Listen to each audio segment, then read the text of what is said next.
I'm standing outside Lancaster Priory, which is perched on Castle Hill, providing wonderful views over the surrounding area. I'm standing on the steps where you can see much of the city laid out before you. Within the city, there are magnificent Georgian houses. These reflect the riches made during Lancaster's heyday as a bustling port on the spice route. Higher up, there are rows of Victorian terraces, which were built by the Victorian mill owners. And on the skyline is the Ashton Memorial, commissioned by Lancaster's foremost entrepreneur, Lord Ashton, in 1904. Moving around to the castle, you can see the hanging corner, where public executions were held in the 18th and 19th centuries. Just imagine this area in front, covered in crowds, as thousands turned out to watch and cheer the proceedings. Move around again to the priory itself, and I'm standing on ancient hallowed ground. There is some evidence of a Saxon church on this site in the 8th or 9th century. It's situated on the northern flank of the Roman forts which were built here. The Romans arrived in the 1st century, and it's believed that Christian worship has been taking place here since the 2nd century. The original priory was granted a Benedictine charter as a priory in 1094. Not much of the original building remains, with most of the current priory dating back to the 14th and 15th century, with the tower being later than that. I'm going to walk around historic Lancaster. Would you like to join me? Come on then. The trail takes us round the priory and down a path towards the quay. Partway down, we turn into Vicarage Field. Here we are at the Roman bathhouse. The story of Lancaster began with the Romans. They built their first settlement around 70 AD, and a village grew up around the fort to service its needs. In all, 3 forts were built during the 3 centuries that the Romans were here. Rejoining the path, we continue now towards the quay.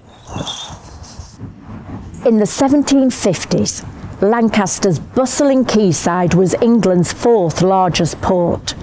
You would have seen jostling crowds of sailors, merchants, errand boys, traders, and ladies of both good and ill repute.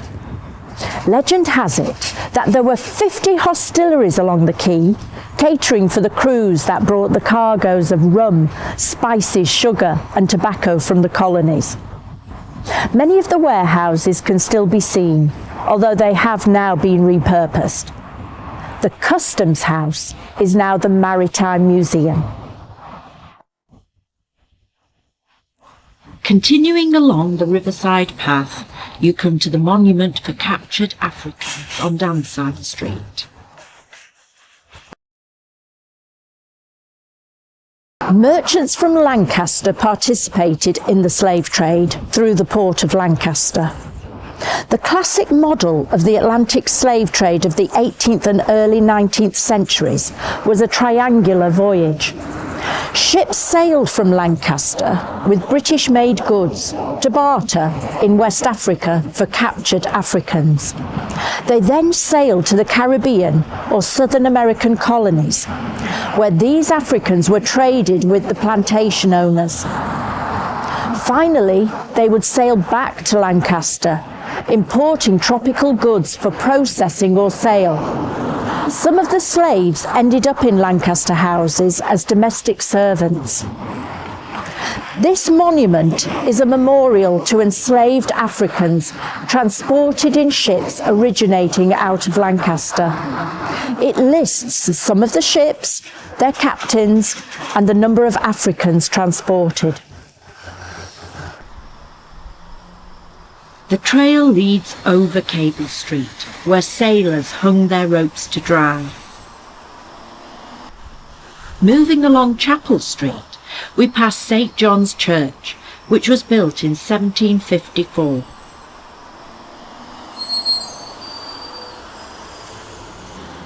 We now join Rosemary Lane, Previously in its history, Rosemary Lane had been called Stinking Lane.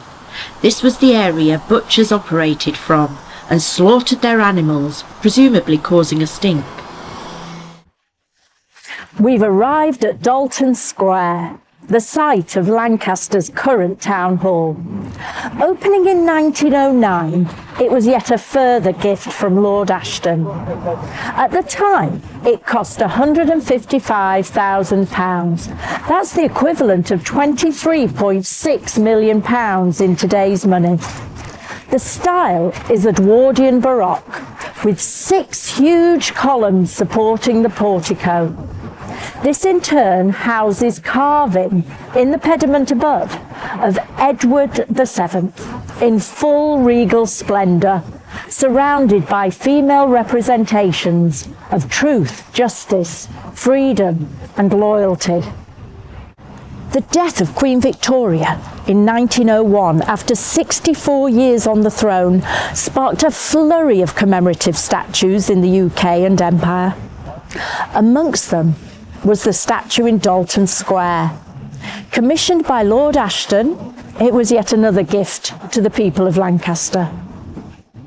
The bronze statue stands more than life-size, in full state robes, crowned, and with the traditional symbols of power. She looks across at her son, Edward VII, who nestles above the entrance to the current town hall. She's guarded by 4 lions in bronze. On each of the 4 sides of the pedestal is a large bas-relief in bronze, showing eminent Victorians, with their names carved above in stone. On the south side, there are politicians. 10 prime ministers like Disraeli and Gladstone, and 2 radicals, John Bright and Richard Cobden, who founded the Anti-Corn Law League. On the east side, there are a group of scientists, including Lister, Faraday and Darwin. There's the engineer, George Stephenson, holding the train rocket, and 5 authors, including Dickens and Thackeray. On the north-facing side, there are explorers, such as Franklin of the Arctic, Gordon of Khartoum and Livingstone. There are inventors such as Pitman of shorthand, Hill of postage stamps. Religious leaders are there, including Booth of the Salvation Army and Broughton, who opposed the slave trade. Lord Ashton's father, James Williamson, is also there. On the west-facing side are the artists. Among them are Irving the actor, Tennyson the poet, Ruskin the thinker, Sullivan the composer, and Turner the painter. Only 2 of the 53 are women. Mary Ann Evans, whose nom de plume was George Eliot, and Florence Nightingale.